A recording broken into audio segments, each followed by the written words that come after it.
ప్రేమన దేవుని పిల్లలారా,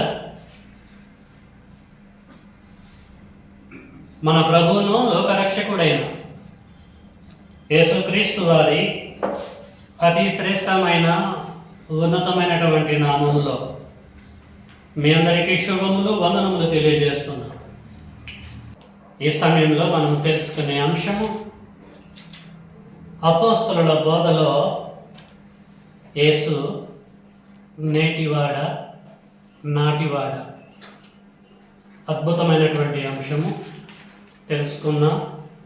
జాగ్రత్తగా మీరు వింటూ విశ్లేషించాలని కోరుతున్నాను. అపోస్తలుల బోధలో యేసు నేటివాడ నాటివాడ. నేటి అంటే ఇప్పటి, నాటి అంటే ఎప్పటో. ప్రియులారా, ఆల్రెడీ నేను యేసు యొక్క ఎగ్జిస్టెన్స్ గురించి కొన్ని వారముల నుంచి చెబుతూనే ఉంటున్నాను. ఒక అవగాహన వచ్చిందని నమ్ముతున్నాను. అయినా మరికొంత సమాచారము కొరకై ఈ అంశాన్ని మీకు అందించవలసిన పరిస్థితి ఏర్పడుతుంది. నాట్ ఓన్లీ దిస్, క్రీస్తు సంఘములలో కొంతమంది సహోదరులు యొక్క అవగాహన, ఆలోచన ఏమిటి అనంటే, యేసు పరలోకములో లేడు, మనవలే పుట్టినటువంటి వ్యక్తే. మన తల్లి గర్భాల గుండా ఈ లోకంలోనికి ఎలాగొచ్చామో యేసు కూడా మరియ గర్భం గుండా ఈ లోకానికి వచ్చినటువంటి వ్యక్తే. ప్రియులారా, అర్థం చేసుకోండి. ఇలాంటి అవగాహనతో శబ్దాలు చేయొద్దు దయచేసి. మీటింగ్ స్టార్ట్ అయింది, వాక్యం చెప్తున్నామంటే నాకు అదే చికాకు. జాగ్రత్తగా సహకరించండి దేవుని పిల్లలారా. కాబట్టి యేసు యొక్క ఉనికి పరలోకంలో లేదు, భూమి మీద పుట్టిన కానించే ఉంది అని క్రీస్తు సంఘములలో అందరూ కాదు, అక్కడక్కడ కొందరు ఆలోచన. ఆయన ఉనికి లేదు ఆ తరం, దానికంటే ముందు. అలాగే క్రైస్తవేతరులు కూడా అందరూ కాదు, కొద్దిమంది యేసు కూడా మరియ గర్భం గుండా పుట్టిన కానించి ఉనికి కలిగి ఉన్నాడు. మా అంటే ఆయనకి ఇంచుమించు 2000 సంవత్సరాలే, అంతకంటే ముందు ఆయన ఉనికి లేదు. మేము నమ్మేటువంటి వ్యక్తి, మేము ఎవరినైతే విశ్వసిస్తున్నామో ఆ వ్యక్తుల యొక్క లైఫ్ కాలం చాలా ఎక్కువ ఉంది.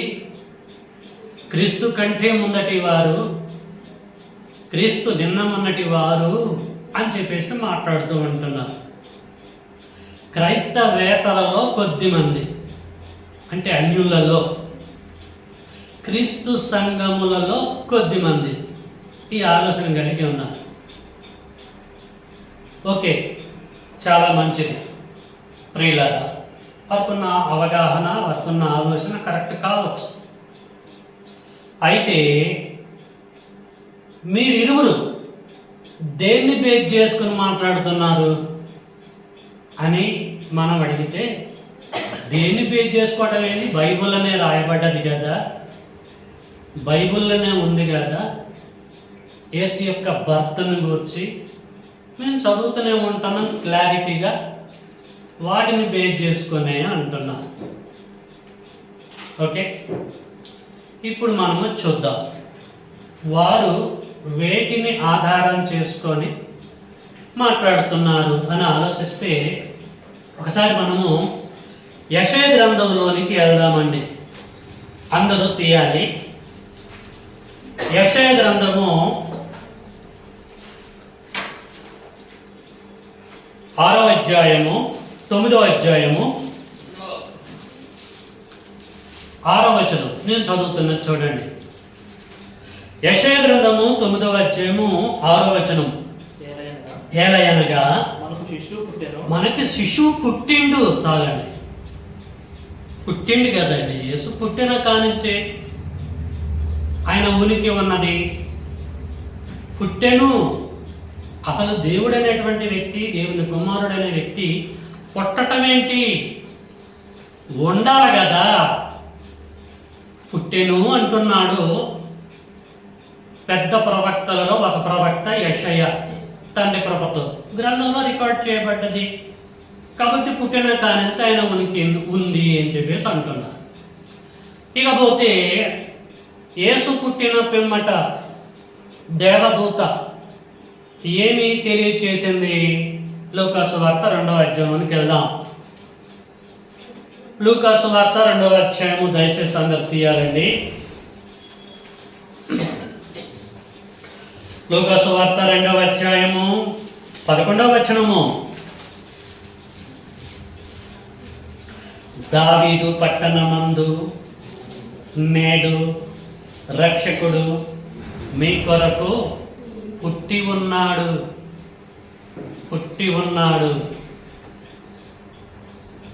ఈయన ప్రభువైన క్రీస్తు. దానికి ఇది మీ కానవాలు. ఒక శిశువు కొత్తి గుడలతో చుట్టబడి ఒక తొట్టిలో పండుకొని ఉండట మీరు చూచుదరని వారితో ఏం చెప్పిందండి దూత? ఏం చెప్పిన? రక్షకుడు మీ కొరకు పుట్టిండు. ఉండలే, పుట్టినటువంటి వ్యక్తి యేసు. కాబట్టి పుట్టిన కానుంచి అతని యొక్క ఉనికి ఈ లోకంలో ప్రజల మధ్యలో ఉన్నది. రైట్. ఇంకా వాళ్ళు దేని బేస్ చేసుకుంటున్నారు ముఖ్యంగా అని ఆలోచిస్తే, యేసుక్రీస్తు వారే డైరెక్ట్ అయిపోయి తన పుట్టుకను గురించి మాట్లాడుతూ ఉంటాడు. ఇప్పటివరకు ఎంతమంది చెప్పారండి యేసు యొక్క పుట్టుకను గురించి? యెషయా గారు చెప్పారు. దేవదూతలలో ఒక దూత తెలియజేసింది. ఇప్పుడు థర్డ్ పర్సన్ యేసే ఏం చెప్తున్నాడో ఆ చెప్పిన దాన్ని వారు చెప్పారు. ఏం చెప్పిండ్రు అని ఆలోచిస్తే, యోహాను సువార్త 18వ అధ్యాయము అందరు తీయాలి. యోహాను సువార్త 18వ అధ్యాయము 37వ వచనము. అందుకు పిలాతు నువ్వు రాజువా ఆయన అడగగా, యేసు నువ్వు అన్నట్లే నేను రాజునే, సత్యమును గూర్చి సాక్ష్యం ఇచ్చుటకు నేను పుట్టి తిని. సత్యమును గూర్చి సాక్ష్యం ఇచ్చుటకు నేను పుట్టి తిని, ఇందు నిమిత్తమే ఈ లోకమునకు వచ్చి తిని. పుట్టి తిని ఈ లోకమునకు వచ్చి తిని. పుట్టి తిని ఈ లోకమునకు వచ్చి తిని. పుట్టటానికి ముందు సంగతి చెప్పలేదు కదా, పుట్టి వచ్చాను. యేసే చెప్తున్నాడు కదా, నేను ఉన్నవాడని అనడా? అనలే. పుట్టి తిని వచ్చి తిని. కాబట్టి యేసు యొక్క పుట్టుక గ్రంథంలో ఉన్నది. పుట్టిన కానించి ఆయన ఉనికి ఉంది తప్ప అంతకంటే ముందు అతని యొక్క ఎగ్జిస్టెన్స్ అనేది లేదు అని ప్రియులారా కొద్ది మంది, అనేక మంది కాదు, నమ్ముతూ యేసుని డీగ్రేడ్ చేసి మాట్లాడుతూ అంటున్నారు. సో ఈ మాటలు, ఈ లేఖనాలు మనం చదువుతున్నప్పుడు నిజమే కావచ్చు అన్నట్టుగా అనిపిస్తూ ఉంటుంది. దేవుని పిల్లలారా జాగ్రత్తగా మనం అర్థం చేసుకోవాలి. బైబిల్లో యేసు యొక్క పుట్టుకను గురించి చెప్పిన లేఖనాలే, మాటలే యేసు యొక్క ఎగ్జిస్టెన్స్ను గురించి కూడా తెలియజేసింది. అర్థం చేసుకోండి. యేసు పుట్టినవాడని చెప్పినటువంటి లేఖనాలే, మాటలే, అయ్యే మాటలు యేసు యొక్క ఉనికిని గురించి కూడా చెప్పటం జరిగింది. మరి వాటి పరిస్థితి ఏంటిది? అనేది కూడా మనం ఆలోచించాలి కదా. శత్రువుకి ఎలా ఉంటుందంటే వీలైనంత వరకు మన మంచితనాలన్నీ వాడు క్యాచ్ చేయడు, మన మిస్టేక్లే పట్టుకోవడానికి ట్రై చేస్తూ ఉంటాడు వాడు. ఎంత మంచిగా మనం ఉన్నా 99 మంచి పనులు ఉన్నా ఒక్క మిస్టేక్ని వాడు పట్టుకోవడానికి ట్రై చేస్తూ ఉంటాడు. కాబట్టి యేసు యొక్క ఎగ్జిస్టెన్స్ గురించి కూడా గ్రంథం చెప్పిందిగా, మరి దాని గురించి ఆలోచించొద్దా? యేసు నేను పుట్టి తిని ఈ లోకానికి వచ్చి తిని అన్న చెప్పిందేనే కరెక్ట్గా పట్టుకున్నారు. కానీ మరి అంతకంటే ముందు ఉన్నటువంటి ఆయన ఉనికి పరిస్థితి ఏంటిది? ఇంకా గ్రంథం ఏం చెప్పింది? ఆలోచించాలా వద్దంటారా? ఆలోచించాలి ప్రియుల. ఇప్పుడు మనము సత్యాన్వేషకులుగా అపోస్తలుల యొక్క బోధలో ఉన్నటువంటి మనము బహు జాగ్రత్తగా పరిశీలించుకుంటూ వెళ్దాం. యేసు మాటలని, అపోస్తలుల యొక్క మాటలని, అందులో ఉన్న ఆంతర్యాన్ని జాగ్రత్తగా పరిశీలించుకుంటూ ప్రియులారా ముందుకు మనము వెళ్దాం. కాబట్టి వారి యొక్క స్టేట్మెంట్ని బట్టి మనం ఆలోచిస్తే ఏమర్థమైందంటే వారి వర్షంలో యేసు నేటివాడే తప్ప నాటివాడు కాదు అన్నట్టుగా అర్థమవుతుంది అకార్డింగ్ టు దేర్ స్టేట్మెంట్. మరి యేసు నేటివాడేనా, నాటివాడు కాదా? సో దీనిని గురించి లేఖనం ఏమంటుంది అన్నటువంటి విషయాన్ని జాగ్రత్తగా మనం చూసుకుంటూ ముందుకు వెళ్దామండి. మార్క్స్ వార్త, యేసు నేటివాడా లేక నాటివాడా? దీని గురించి మార్కు గారు పరిశుద్ధాత్ముడి యొక్క ప్రేరణతో ఏమి చెప్పుతున్నాడు అన్నటువంటి సంగతిని మనము చూసుకుందాం. మార్కు సువార్త 1వ అధ్యాయము 38వ వచనం. ఆయన ఇతర సమీప గ్రామములలోనూ నేను సువార్త ప్రకటించినట్లు వెళ్దుము, రండి, ఇందు నిమిత్తమే కదా నేను బయలుదేరి వచ్చి తిని. ఇందు నిమిత్తమే కదా నేను బయలుదేరి. ఎక్కడ బయలుదేరాడు? ఎక్కడికి వచ్చాడు? పుట్టిన సంగతే మాట్లాడుతున్నావు. బయలుదేరి వచ్చిన ప్రయాణాన్ని ఎందుకు నువ్వు లెక్కలోకి తీసుకోవటం లేదు? ఇందు నిమిత్తమే కదా, సువార్త ప్రకటించే నిమిత్తమే కదా నేను బయలుదేరి. ఎక్కడి నుంచి బయలుదేరిండు? అమెరికా నుంచి బయలుదేరిండా? హైదరాబాదా లేకపోతే ఢిల్లీయా? బయలుదేరి వచ్చి తిని. పుట్టి తిని కాదు, బయలుదేరి వచ్చి తిని. యేసు యొక్క ఎగ్జిస్టెన్స్ను గురించి ఆలోచించాలి. ఇంటలెక్చువల్స్, ప్రియమైన దేవుని పిల్లలారా, జ్ఞానము కలిగిన ప్రతి ఒక్క వారులారా, లేఖనములో ఉన్న భావం దయచేసి గ్రహించండి. లూకా గారు ఏమంటుండో చూద్దాం. డాక్టర్ అయిన లూకా 19వ అధ్యాయము 10వ వచనం.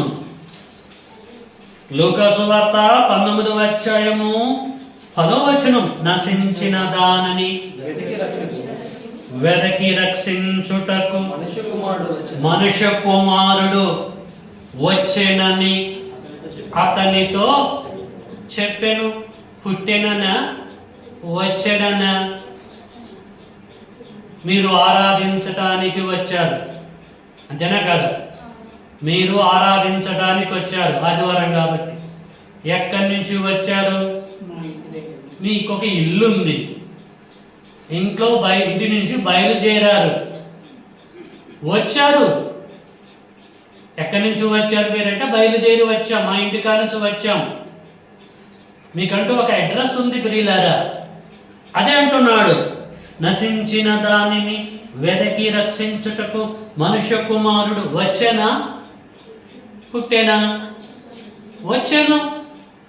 వచ్చినటువంటి వ్యక్తికి ఒక అడ్రస్ ఉంటుంది. దయచేసి ప్రతి ఒక్కరూ అర్థం చేసుకోండి. వచ్చాను అని అంటున్నాడు. మనమందరం కూడా వచ్చినటువంటి వారమే. ఎక్కడి నుంచో వచ్చాం. ఎక్కడి నుంచి వచ్చాం మనకు తెలుసు. యేసు ఎక్కడి నుంచి వచ్చాడో యేసుకు తెలుసు. కాబట్టి నశించిన దానిని వెదకి రక్షించుటకు వచ్చనని చెప్పి చెప్పవలసిన పరిస్థితి ఏర్పడదు. ధర్మశాస్త్రాన్ని పఠించి బాగా నవిలి మింగినటువంటి జీర్ణించుకున్న పౌలు గారు తిమోతికి పత్రిక రాస్తూ ఏం చెప్తున్నాడో ఆ విషయాన్ని కూడా మనం చూద్దాం. తిమోతికి రాసిన మొదటి పత్రిక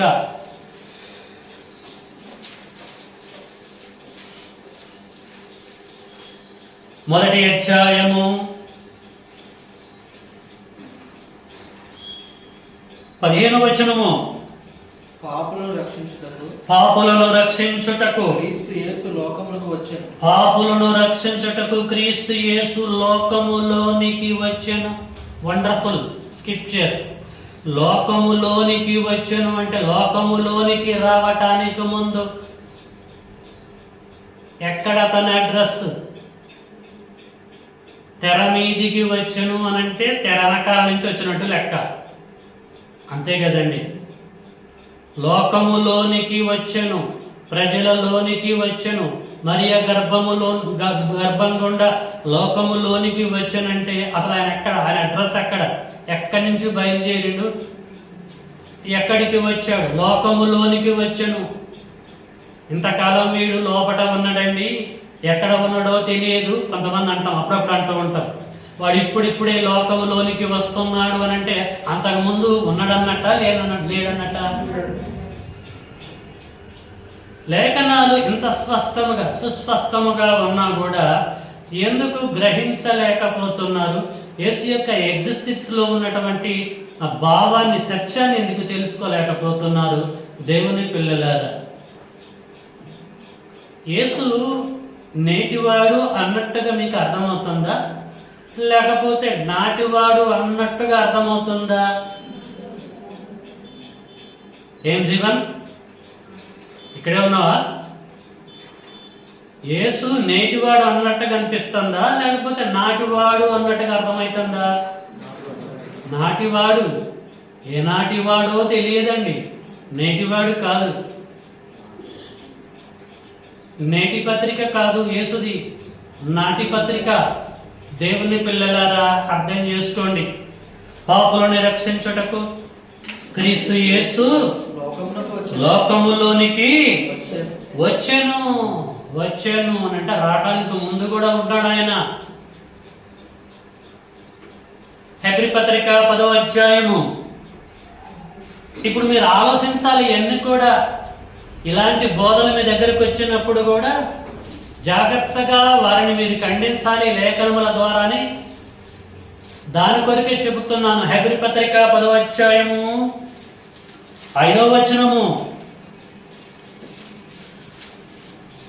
హెబ్రీ పత్రిక 10వ అధ్యాయం 5లో అపోస్తలుడైన పౌలు గారు యేసు యొక్క ఉనికిని గూర్చి మాట్లాడుతున్నాడు. 10:5. కాబట్టి ఆయన ఈ లోకమందు ప్రవేశించున్నప్పుడు, ఈ లోకమందు ప్రవేశించినప్పుడు అంటే మరొక లోకం అన్నట్టుగా అర్థం కావట్లేదండి? మరొక ప్రాంతం నుంచి వచ్చాడు అన్నట్టుగా అర్థం కావట్లేదా? పౌలు అంటున్నాడు హెబ్రీలకు పత్రిక రాస్తూ, హెబ్రీ జాతిలో నుంచి, యూదా మతములో నుండి బాప్టిజం తీసుకొని క్రైస్తవ్యంలోకి వచ్చినటువంటి వారికి పత్రిక రాస్తూ అంటున్నాడు. కాబట్టి ఆయన ఈ లోకమందు ప్రవేశించున్నప్పుడు ఇలాగ చెప్పుచున్నాడు. ఇండియా నుంచి అమెరికాకి వెళ్ళేటప్పుడు కూడా, ఆ దేశంలోకి ప్రవేశించేటప్పుడు కూడా ఇండియన్స్ మాట్లాడుతూ ఉంటారు, నేను భారతీయుడని, భారతదేశం నుంచి వస్తున్నాను, పలాని పని నిమిత్తం వస్తున్నాను, విజిటింగ్ వీసా మీద వస్తున్నానని ఆఫీసర్స్ అడిగినప్పుడు అక్కడ తెలియజేస్తూ ఉంటారు. ఆ ఎంట్రీ జరుగుతున్నప్పుడు ఎవరైనా సరే అంతే, ఒక ప్రాంతం నుంచి మరొక ప్రాంతానికి వెళ్ళేటప్పుడు, ప్రవేశించేటప్పుడు మాట్లాడుతున్న సమయ సందర్భాలు ప్రియమైన దేవుని పిల్లలారా. కాబట్టి ఆయన ఈ లోకమందు ప్రవేశించినప్పుడు ఇలాగ చెప్పుచున్నాడు, బలియో అర్పణయో నీవు కోరలేదు కానీ నాకొక శరీరమును అమర్చితివి. ఎక్కడ? నేను ఆత్మని. ఆత్మనైతే నన్ను నువ్వు తల్లి గర్భంలో పెట్టావు కదా, డైరెక్ట్గా ఆత్మే మా అమ్మ డెలివరీ చేస్తే ఆత్మని లోకం చూడలేదు కనుక నాకేం చేశాను అంటే ఒక తొడుగుని అమర్చుతున్నావు, ఒక హెడ్ పెట్టావు, రెక్కలు పెట్టావు, బాడీ పెట్టావు, నా అవయవాలు మొత్తం పెట్టావు, అమర్చావు నా తల్లి గర్భమందు. బలియు అర్పణయు నువ్వు కోరలేదు కానీ నాకు ఒక శరీరమును అమర్చితివి. చెట్టింగ్, ఈ దేహం అంతా కూడా అమర్చబడదే తెలుసా అండి? ఏమా మీ దేహాలన్నీ మీ సొంతం అనుకుంటున్నారా? అమర్చబడ్డ సెట్టింగ్స్ ఇవన్నీ. సెట్టింగ్ను చూసి మనం మురిసిపోతాం, ఎంత బాగుందో ఈ సెట్టింగ్ అని. పెళ్లి కాగానే సెట్టింగ్ ఉంచుతారా తీసేస్తారా? అంతే, సావగానే సెట్టింగ్ భూమిలోకి వెళ్ళిపోయింది, ఆత్మ వెళ్ళిపోయింది. సెట్టింగే మనం అనుకుంటున్నాం. ఎవడికి తెలిసి ఆత్మజ్ఞానం? అయ్యో నేను నల్లగున్నాను, అయ్యో నేను ఎర్రగున్నాను, నేను అలాగున్నాను, పొట్టుకున్నాను అని ఫీల్ అవుతూ ఉంటాం. ఇది కాదు ఇంపార్టెంట్. ఆత్మ ఎంతవరకు కరెక్ట్ ఉందనే, that is the most important thing.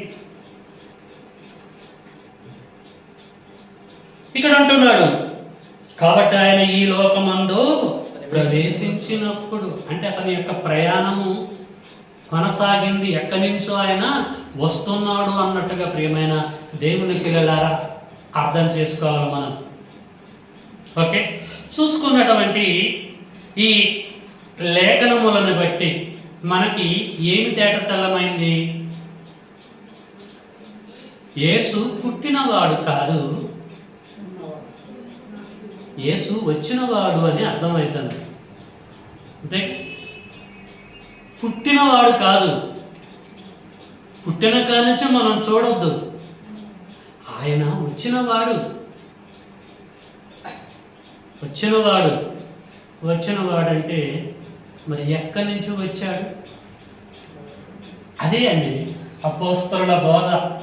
ప్రసంగ బ్రదర్ మామూలుగా పెట్టలే, అపోస్తలు డాక్టర్ చెప్పండి మీరు అన్నాడు. అర్థమవుతుందండి, అందుకొరకే చెప్తాను ఇవన్నీ కూడా. అపోస్తలుల బోధలో యేసు ఉనికి ఎప్పుడు? నేటివాడా నాటివాడా?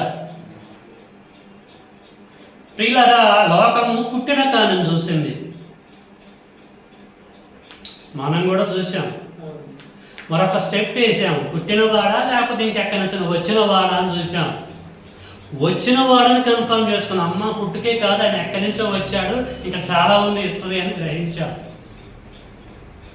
ఇప్పుడు నెంబర్ 3, వచ్చినవాడైతే ఎక్కడి నుంచి వచ్చినవాడు? అంతే కదండి. ఏమో ఏ దేశం నుంచైనా, భూమి మీద ఉన్న ఏ దేశం నుంచైనా బెత్లెహేముకు రావచ్చు, ఇండియా నుంచే ఒకవేళ వెళ్ళొచ్చు. ఎక్కడి నుంచి వచ్చాడు మరి ఈ లోకంలోనికి, లేదు మరియ గర్భంలోనికి అనే సంగతిని కూడా చూద్దాం.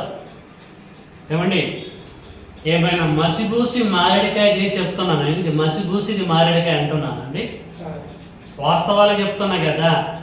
ఇంత క్లారిటీగా నేను చెప్తున్నాను కదా, అర్థం చేసుకోరేంటి మీరు? ఆలోచించరేంటిది? బైబుల్ నుంచి నేను చెప్తున్నాను కదా, మళ్ళీ మీకు ఎందుకు సందేహాలు వస్తాయి? ఎక్కడో కూర్చొని ఎవరితో డిస్కస్ చేస్తారు ఎందుకు? రూపాయి నరగాలతోటి. సబ్జెక్ట్ ఉన్న దగ్గరనే కన్సల్ట్ కావాలి, వాళ్ళ దగ్గరికి వెళ్ళాలి, వారిని అడగాలి మీరు ఏదైనా ఉంటే. ఎప్పటి దగ్గరికి వెళ్తే కరెక్ట్గా చెప్తారు, ఆలోచించి వెళ్ళాలి. దేవుని పిల్లలారా అర్థం చేసుకోండి. ఓకే, ఎక్కడి నుంచి వచ్చాడు ఆయన అని ఆలోచిస్తే, యోహాను సువార్తలో యేసుని అడుగుదాం ఏం చెప్తున్నాడు అనే సంగతి. వచ్చాను వచ్చాను వచ్చాను అంటాడు కదా, అయితే బాగానే ఉంది యేసు, మరి ఎక్కడి నుంచి వచ్చావయ్యా, నీ అడ్రస్ ఏంటిది అని యేసుని మనం అడుగుదాము. యోహాను సువార్త 6వ అధ్యాయము 38వ వచనం.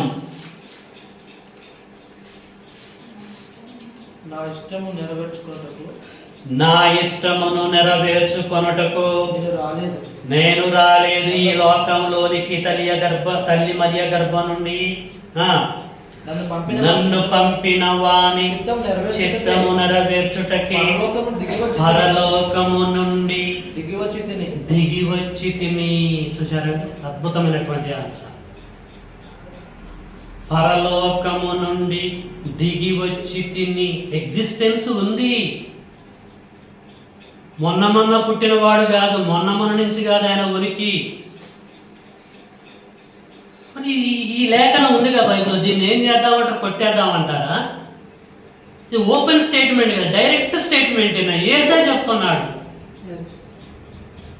మరి యేసు మాటను పక్కకు పెట్టేసి ఎవరో చెప్పినటువంటి డాక్ట్రిన్ ఇప్పుడు ఫాలో అయితే ఎలాగా? దేవుని పిల్లలారా, కొంతమంది ఆలోచన ఏంటంటే యేసు పరలోకములో పుట్టలేదు అంటే ఉండలేదు, దేవుని ప్రణాళికలో ఉన్నాడు. ఫర్ యువర్ కైండ్ ఇన్ఫర్మేషన్ అంటారు వారు. ప్రణాళికలో యేసు ఉన్నాడు తప్ప ఉనికిలో లేడు.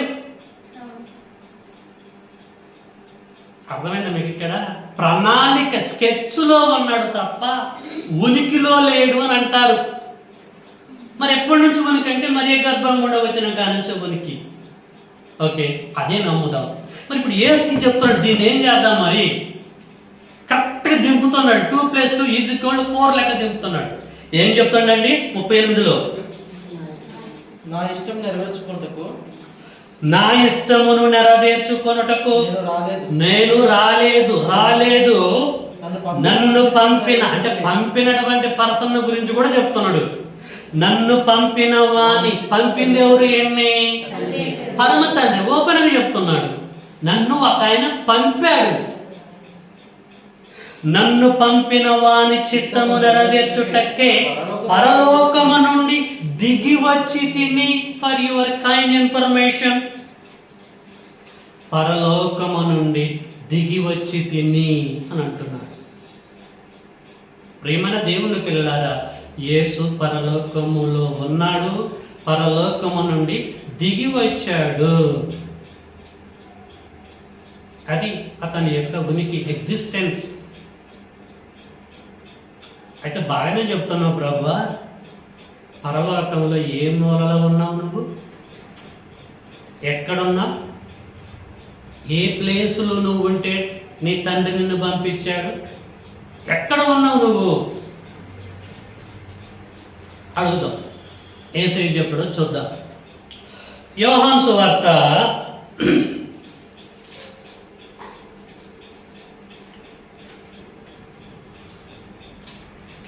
13వ అధ్యాయము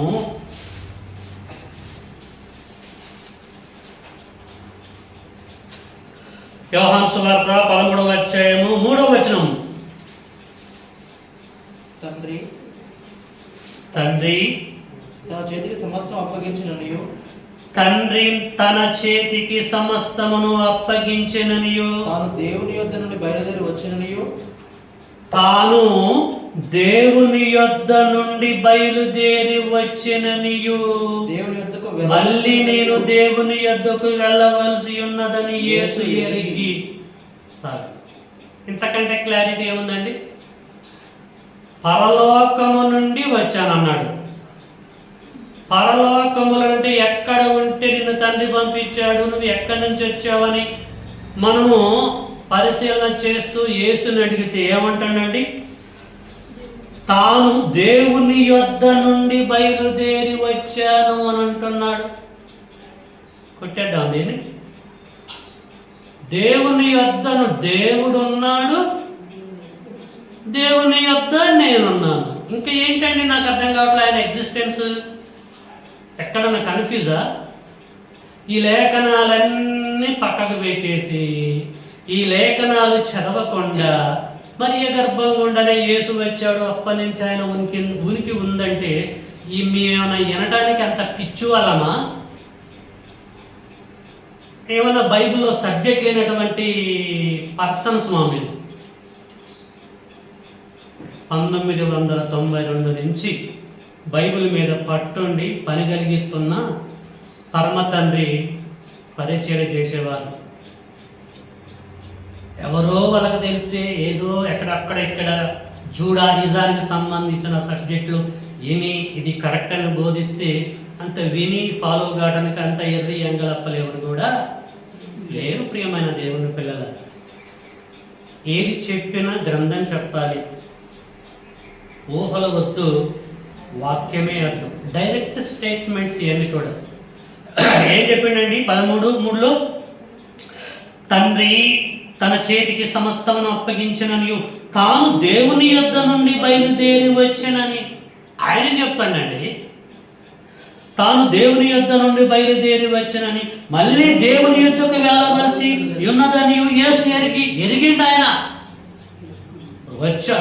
వెళ్ళాలి, పని కంప్లీట్ చేసుకొని మళ్ళీ ఇక్కడికే రావాలి అన్నాడు. పోయిందా పోలేదండి? తండ్రి కుడి పక్కన కూర్చున్నాడు, అనుకున్నది నెరవేర్చాడు. ఒకటి కలపొద్దు ప్రియులారా, ఒకటి మనము తీసివేయొద్దు. దేవుని యొద్ద నుండి వచ్చాడు. యోహాను సువార్త 1వ అధ్యాయం 1వ వచనము. యోహాను సువార్త 1వ అధ్యాయం 1వ వచనం. ఆదియందు వాక్యం ఉండెను. వాక్యము దేవుని యొద్ద ఉండెను. అదే, ఆదియందు వాక్యం ఉండెను, వాక్యము దేవుని యొద్ద ఉండెను. దేవుని యొద్ద ఉన్నాడు కనుక దేవుని యొద్ద నుంచే వచ్చాడు. క్లారిటీ. అంత బైపాస్ రోడే కదండి, ఏమన్నా సింగిల్ రోడ్లే కనపడుతుందా? అంత బైపాసే, హైవే రూటే, నాగపూరు విజయవాడే. ఎవరండి ఆవలించేది?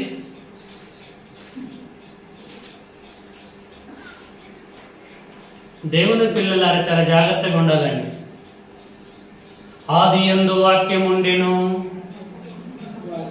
వాక్యము దేవుని యొద్ద ఉండెను, వాక్యము దేవుడై ఉండెను. వాక్యం అంటే యేసుక్రీస్తు వారికి ఉన్నటువంటి బిరుదులలో వాక్యం అనే బిరుదు ఒకటి. Did you catch my point? యేసుకు ఉన్నటువంటి బిరుదులలో వాక్యం అనేది ఒక బిరుదు. వాక్యం అనే క్రీస్తు దేవునిగా దేవుని యొద్ద ఉన్నాడు. ఆదియందు వాక్యం ఉండెను, వాక్యము దేవుని యొద్ద ఉండెను, వాక్యము దేవుడై. ఈయన తండ్రి అయిన దేవుడు కాదు. For your kind information. మళ్ళీ అధ్యక్ష చెందులో గలప కాకండి. దేవతలు అనబడిన వారును, ప్రభువులు అనబడిన వారును, దేవుళ్ళు అనబడిన వారును అనేక మంది ఉన్నను బైబిల్లో ఉన్నా మనకి ఒక్కడే దేవుడు. ఆయన పరమ తండ్రి అంటాడు ఎఫెసీ పత్రికలో, కొరింథీ పత్రికలో. కాబట్టి ప్రియులారా, దేవుని యొద్ద ఉన్న యేసు ఈ లోకమునకు బయలుదేరి వచ్చాడు. పరలోకం గుండా బయలుదేరి తల్లి గర్భములో పుట్టి ఈ లోకానికి వచ్చి దేవుడు పని కంప్లీట్ చేసుకొని తిరిగి వెళ్ళిపోయాడు.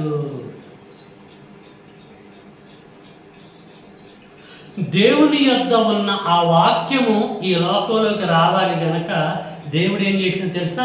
ఒక శరీరాన్ని అమర్చాడు, సెట్ చేశాడు. యోహాను సువార్త 1వ అధ్యాయము 14వ వచనము. ఆ వాక్యము ఏ వాక్యము? దేవుని యొద్ద ఉన్న వాక్యం. ఆ వాక్యము శరీరమును ధరించుకొని మన మధ్య. అంతే. క్లారిటీగా లేదండి, అంత క్లారిటీ. ఆ వాక్యము, దేవుడి యొద్ద ఉన్న వాక్యము శరీరధారి అయి మన మధ్య నివసించింది. మరియ గర్భంలో శరీరాన్ని ధరించుకొని ఈ లోకానికి దేవుడు అతన్ని పంపించాడు. ఎందుకు? యేసు చేయవలసిన పనులు ఉన్నాయి. 33.5 సంవత్సర కాలంలో ఆయన పుట్టాలి, పెరగాలి, యూదయ, సమరయ, గలిలయ ప్రాంతం అంతా సంచారం చేసుకుంటూ లాస్ట్ మూమెంట్లో శిలువ మీదకి వెళ్ళి చనిపోయి సమాధి చేయబడి తిరిగి లేచి పరలోకానికి వెళ్ళి తండ్రి కుడిపార్శ్వాన కూర్చోవాలి. ఇది పరమ తండ్రి ఆయనకు అప్పగించిన పని. ఆ పని చేయడానికి ప్రియులారా మొదటి శతాబ్దంలో తాను పుట్టాడు. యేసు పుట్టవలసిన పరిస్థితి ఏర్పడ్డది. చెప్పండి, యేసు నాటివాడా, మొన్నటివాడా, నేటివాడా? నేటివాడు. దేవుని పిల్లలారా, నేటివాడండి. నేటిని చూడలేదు, నేటికి ప్రాధాన్యత ఇవ్వటలేదు, కానీ నాటికే ప్రాధాన్యత ఇస్తుంది. నాటికి యేసు పుట్టాడు, పశువుల పాకలో పుట్టాడు. పండగ ఏం చేసుకుందామని పండగలు చేసుకుంటున్నారు. పండగలు చేసుకునే పరిస్థితి అండి మనకి. ఏమండి, ఒక్కొక్కడు ఆగమైపోతుండు, బయట తాగి తిరుక్కుంటూ రకరకాల కార్యక్రమాలు చేసుకుంటూ జీవితాలు నాశనం చేసుకుంటూ ఆగమైపోతుంటే, నువ్వు ఇంట్లో 2 కేజీల మటన్ తెచ్చుకొని, కిలో చికెన్ తెచ్చుకొని, రకరకాల కొత్త బట్టలు వేసుకొని పండగ చేసుకుంటావా? లోకాలంతా నాశనం అయిపోతుంటే, నశించిపోతూ ఉంటుంటే పండగ కార్యక్రమంలో బిజీగా ఉంటావా? పైగా యేసును పట్టుకొని నిన్న మొన్నటి వాడు అంటావా? ఏమి తెలుసు నీకు లేఖనము? దేవుని పిల్లలారా, అర్థం చేసుకోండి. యేసు నిన్నటివాడు కాదు, నేటివాడు కాదు, నాటివాడు. ఎప్పటివాడు ఆయన, నిరంతరము ఉన్నవాడు. హెబ్రీ పత్రిక అపోస్తలుడైన పౌలు గారు హెబ్రీలకు రాస్తూ పత్రికని ఏమి చెప్తున్నాడో ప్రియులారా మనము చూద్దాం. హెబ్రీ పత్రిక 7వ అధ్యాయము 24వ వచనము. హెబ్రీ పత్రిక 7వ అధ్యాయం 24 కీ రెఫరెన్స్. ఈయన నిరంతరము. అసలు ఈ ఒక్క బిట్టు చాలండి ఎగరగొట్టాలండి. ఈయన యేసు నిరంతరము ఉన్నవాడు గనుక మార్పు లేని యాజకత్వము కలిగినవాడు. అదే నిరంతరము ఉన్నవాడు. మొన్న చూస్తున్నావు, ఏంది నీకు కనపడదు? మొన్నైనా మరియమ్మను చూసావు, మరియమ్మ గర్భం కూడా వచ్చే చూస్తున్నావు, నిన్నవాడుగా చూస్తున్నావు నువ్వు. ఆయన నిరంతరము ఉన్నవాడు. ఆయన ఎగ్జిస్టెన్స్ గురించి ఒక్క లేఖనంతో మీ ముందు పెట్టి దీన్ని కన్ఫర్మ్ చేసుకోండి అంటలేదండి. నేను ఎన్నో చెప్పాను మీకు లేఖనాలు, ఎప్పటి నుంచో ఉన్నవాడని. పోనీ ఆయన ఏమన్నా పుట్టినవాడా పరలోకం అంటే పరలోకంలో పుట్టినట్టు కూడా ఆధారం లేదు. నిరంతరము ఉన్నవాడు. సామెతల గ్రంథం 8వ అధ్యాయంలో ఉన్న బిట్టు ఒకప్పుడు నేను అపార్థం చేసుకున్నవాన్నే. దేవుని పిల్లలారా, గ్రహించండి. కాలాన్ని బట్టి మాడిఫై కావాలి జ్ఞానంలో. పౌలు అంటాడు, నేను చిన్నపిల్లవాడిగా ఉన్నప్పుడు చిన్నపిల్లవాడిగా మాట్లాడాను, ఇప్పుడు పెద్దవాడినయ్యాను, పెద్దవాడిగా మాట్లాడుతున్నాను అంటాడు. చిన్నపిల్లడు ఎక్కడ మాట్లాడతారు, పెద్దవాడైతే మెచ్యూర్డ్ మైండ్తో మాట్లాడతారు. అలా ఉండాలి దేవుడి పిల్లలు. సిచ్యువేషన్ని బట్టి జ్ఞానం అందనంత వరకే మాట్లాడాలి. జ్ఞానం అందినప్పుడు దానికి లాక్ చేసి పక్కన పెట్టేసేయాలి, అంతే. ఇప్పుడు మేలైనది ఎరిగి ఉన్నాం మనం. మేలైనది ఎరిగి ఉండి అలా చెప్పకపోయినా చెయ్యకపోయినా పాపమే. కాబట్టి యేసు నాటివాడు. ఓకే, అంత బాగానే ఉంది. నాటివాడైనప్పుడు అసలు ఈ లోకంలోనికి ఎందుకు వచ్చాడా? బయటకు టచ్ చేశాను, కానీ ఒక 2 లేఖనాలు స్పీడ్గా చెప్పి నేను క్లోజ్ చేస్తాను. నాటివాడే, కానీ ఎందుకు వచ్చాడు? ఆయనకేం పని ఈ లోకంతో? చూసుకుందాం. ఆయన రావటం గల కారణం ఏంటిదనే సంగతి మనము చూద్దాం ప్రియులారా. ఈ సమయంలో మనము 1వ అధ్యాయము, యోహాను సువార్త 1వ అధ్యాయంలో ఒక అద్భుతమైనటువంటి విషయం రాయబడ్డది. కొంచెం నేను స్పీడ్గా చెప్పుకుంటూ పోతా ఉంటే ఇక్కడ నుంచి. యోహాను సువార్త 1వ అధ్యాయము 18వ వచనము.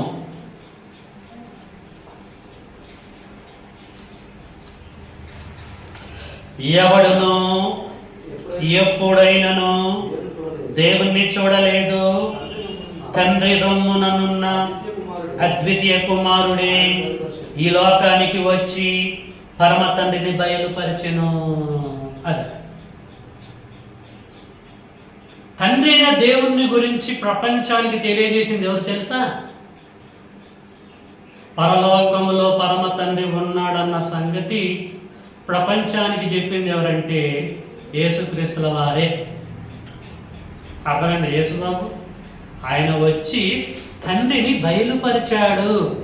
నా తండ్రి లక్షణం ఇది, నా తండ్రి ఇది, కోటాను కోట్ల దేవదూతలు ఉన్నాయి, సో అండ్ సో తండ్రిని బయలుపరిచింది యేసుక్రీస్తుల వారు. బయలుపరచుట కొరకే ఆయన వచ్చాడు. బయలుపరచడం అంటే అర్థం ఏంటిది? చెప్పటం. అతని యొక్క గొప్పతనం, గుణ లక్షణాల గురించి చెప్పటం, అతని ఉన్నతమైన స్థితిని గురించి చెప్పటం. చెప్పుట కొరకే పరమ తండ్రి యేసును పంపించాడు ఈ లోకానికి. అంతేగాని ఆయన ఈ లోకానికి వచ్చి నాకు ఒక తండ్రి ఉన్నాడు, తండ్రి పేరు యెహోవా అని రాసి ప్రపంచానికి బయలుపరచడం కాదు. ప్రపంచానికి పరమ తండ్రిని రాసి బయలుపరచడం కాదు. ఆయన పేరు యెహోవా, ఆయన ఇలాగుంటే ఇట్లా చూపించడం కాదు. తండ్రి యొక్క గొప్పతనం, గుణ లక్షణాలు మొత్తము చాటి చెప్పాడు. అప్పటి వరకు ఇశ్రాయేలీలు కూడా తెలవదండి పరమ తండ్రి యొక్క గొప్పతనం. అప్పుడప్పుడు లైట్గా టచ్ చేసాడే తప్ప అసలు టోటల్ యొక్క ఉనికి, అతని ఉన్నత స్థితి, గుణ లక్షణాలు ఇశ్రాయేలీలు కూడా తెలవదు. యేసు వచ్చి మొత్తం ఓపెన్ చేసి పడేశాడు తండ్రిని గురించి. బయలుపరచడం అంటే దాని అర్థం ప్రియమైన దేవుని పిల్లలారా, అక్కడి నుంచి బయలుదేరి ఎందుకు వచ్చిందంటే తండ్రిని బయలుపరచట కొరకు. 17వ అధ్యాయం, యోహాను సువార్త 17వ అధ్యాయం 6వ వచనం. యోహాను సువార్త 17వ అధ్యాయము 6వ వచనము. లోకము నుండి నీవు నాకు అనుగ్రహించిన మనుషులకు నీ నామమును ప్రత్యక్షత పరిస్థితిని తండ్రి అంటున్నాడు. ఏమంటున్నాడు? లోకము నుండి నీవు నాకు అనుగ్రహించిన మనుషులకు. యేసు చనిపోవడానికి ముందు పరమ తండ్రికి ప్రార్థిస్తున్నాడు. లోకము నుండి నీవు నాకు అనుగ్రహించిన మనుషులకు నీ నామమును ప్రత్యక్షత పరిస్థితిని, నీ నామమును ప్రత్యక్షత పరిస్థితిని అని అంటున్నాడు. అంటే అర్థం ఏంటిది? నీ నామమును బయలు పరిస్థితిని అని అంటున్నాడు. నేను ఎందుకు వచ్చానంటే తండ్రి నీ నామమును ప్రత్యక్షత పరచడానికి వచ్చాను అని అంటున్నాడు. అంటే అర్థం ఏంటిది? నామము అంటే అర్థం ఏంటిది?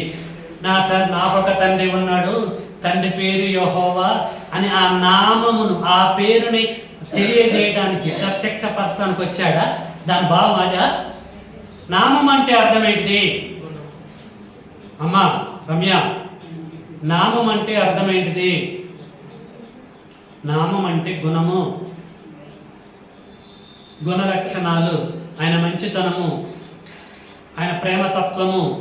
నీ నామమును నేను బయలుపరిచితను అంటే నీ గుణ లక్షణములను బయలుపరిచి. నామం అంటే పేరు అనుకోకాకండి.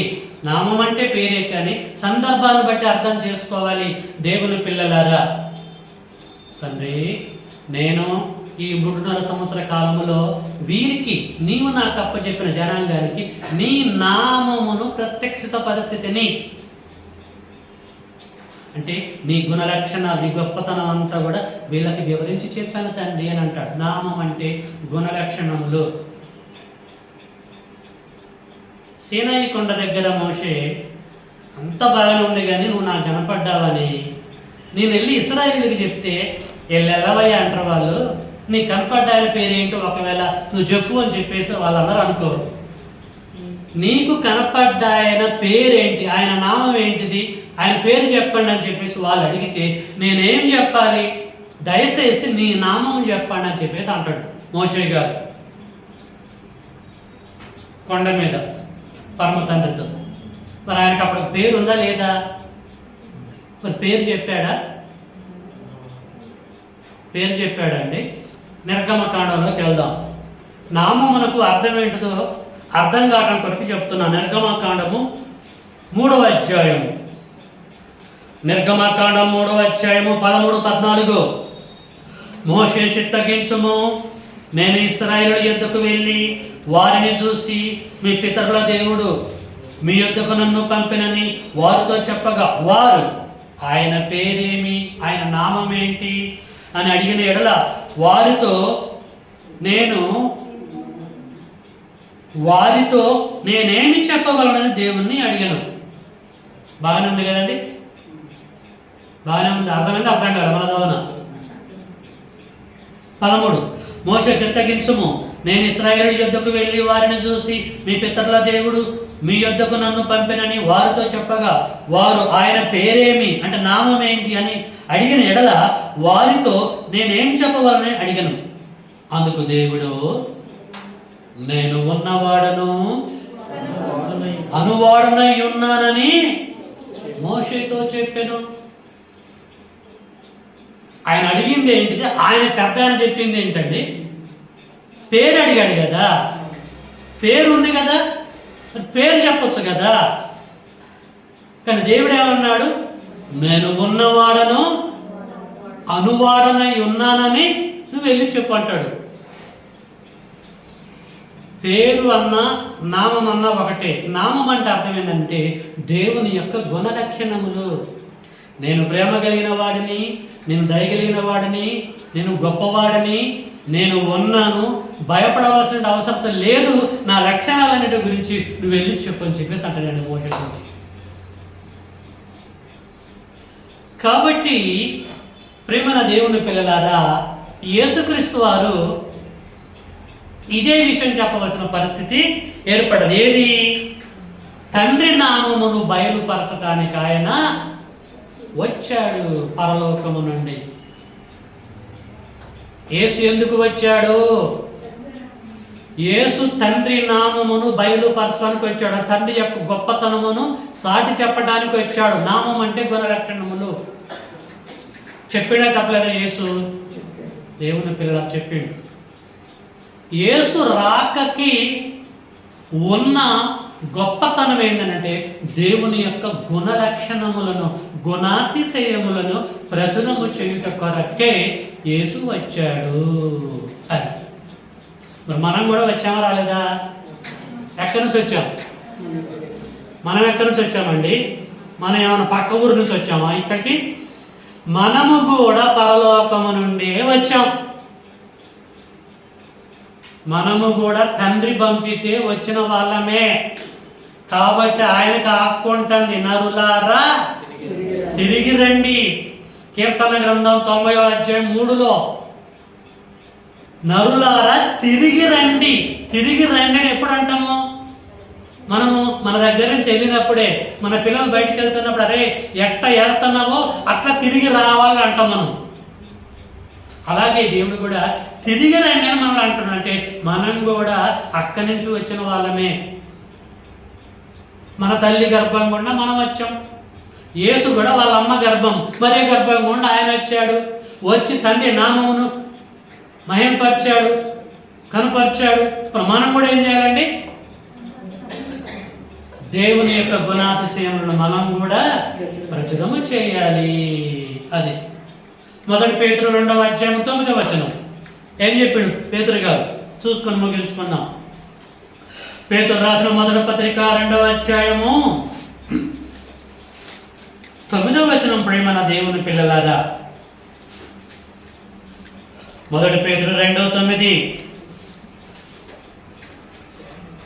అయితే మీరు చీకటిలో నుండి ఆశ్చర్యకరమైన తన వెలుగులోనికి మిమ్మును పిలిచిన వాని గుణాతిశయములను ప్రచురము చేయు నిమిత్తమే ఏర్పరచబడిన వంశము, రాజులైన యాజక సమూహమును, పరిశుద్ధ జనమును, దేవుని సొత్తైన ప్రజలన్నై. ఏం లేదండి, సేమ్ టు సేమ్. మనకంటే ముందు యేసు వచ్చాడు, దేవుని యొక్క గుణాతిశయములను ప్రచురణ చేసాడు. ఆయన తర్వాత కొంచెం లేటుగా మనం వచ్చాము, 2000 సంవత్సరాల తర్వాత. సేమ్ డ్యూటీ మనం కూడా ఏం చేయాలి? అతని యొక్క గుణాతిశయములను ప్రచురము చేయాలి. అందుకొరకు ప్రేమైన దేవుని బిడ్డలారా, యేసు పంపబడ్డాడు పరలోకము నుండి తండ్రి ద్వారా. అందుకొరకు నువ్వు నేను పంపబడ్డము పరలోకము నుండి. గుణాతిశయమును ప్రచురం చేస్తున్నామా?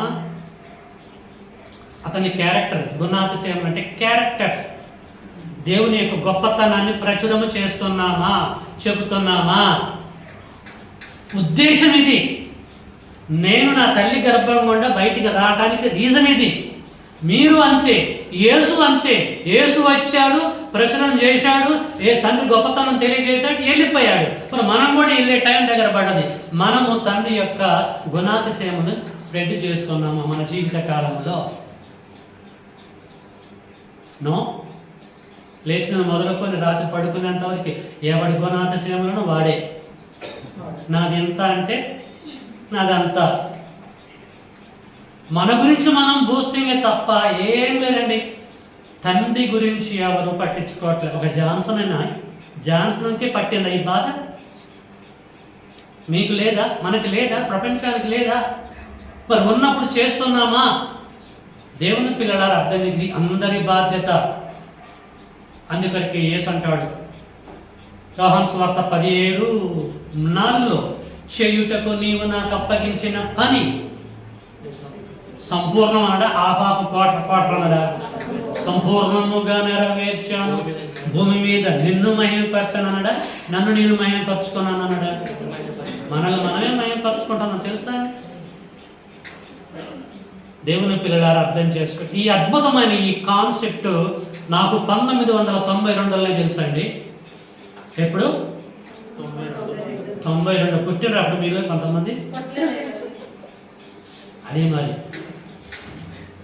92లో నాకు తెలుసు. అప్పటి నుంచి ఇప్పటి వరకు తండ్రి పని కాకుండా దేవుని సన్నిధిలో ఉండి చెప్తున్నా, నేను ఏ పని చెయ్యను కూడా. లాస్ట్ బ్రీత్ వరకు, చివరి శ్వాస వరకు చెయ్యను. దేవుని పిల్లలారా, అర్థం చేసుకోండి.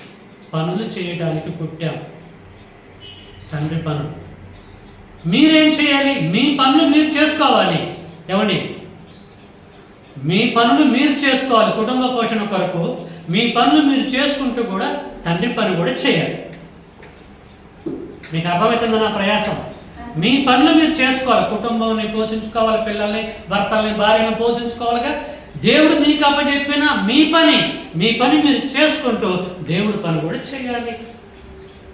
బైబిల్ యొక్క థీరీ అది. నేనున్నాను, నాకు ఇంకా ఏ పని అప్పచెప్పదు ఆయన, నాకు ఈ పని అప్పచెప్పాడు.